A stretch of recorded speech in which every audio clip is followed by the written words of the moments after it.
சாலமோனின் ஞானம். அதிகாரம் 13. இயற்கை வழிபாடு.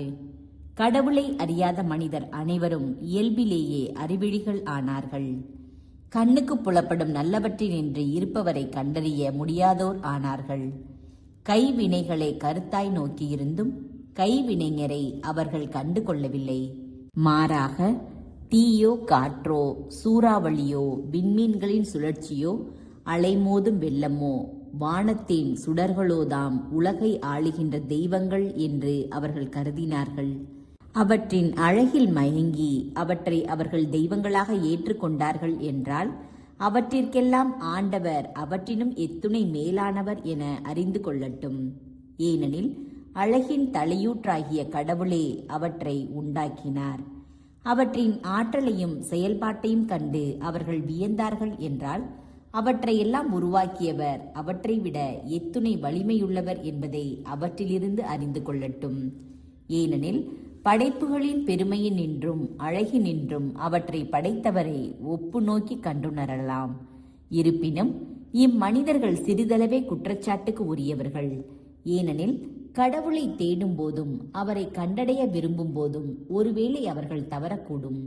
அவருடைய வேலைப்பாடுகளின் நடுவே வாழும் பொழுது கடவுளை அவர்கள் தேடிக்கொண்டிருக்கின்றார்கள்.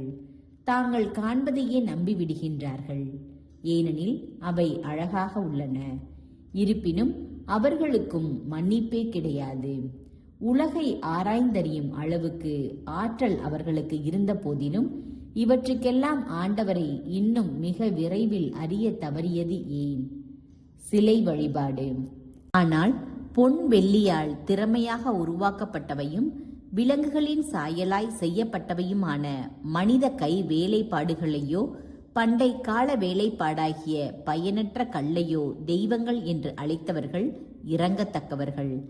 செத்து போனவற்றின் மீது அவர்கள் நம்பிக்கை வைக்கிறார்கள். திறமையுள்ள தச்சர் ஒருவர் எளிதில் கையாளக்கூடிய மரம் ஒன்றை வெட்டுகிறார். அதன் மேற்பட்டைகளையெல்லாம் நன்றாக உரிக்கின்றார். பிறகு அதை கொண்டு வாழ்வின் தேவைகளுக்கு பயன்படும் ஒரு பொருளை சிறந்த வேலைப்பாடுகளுடன் செய்கிறார். வேலைக்கு பயன்படாத மர கழிவுகளை எரித்து உணவு தயாரித்து வயிறார உண்கிறார்.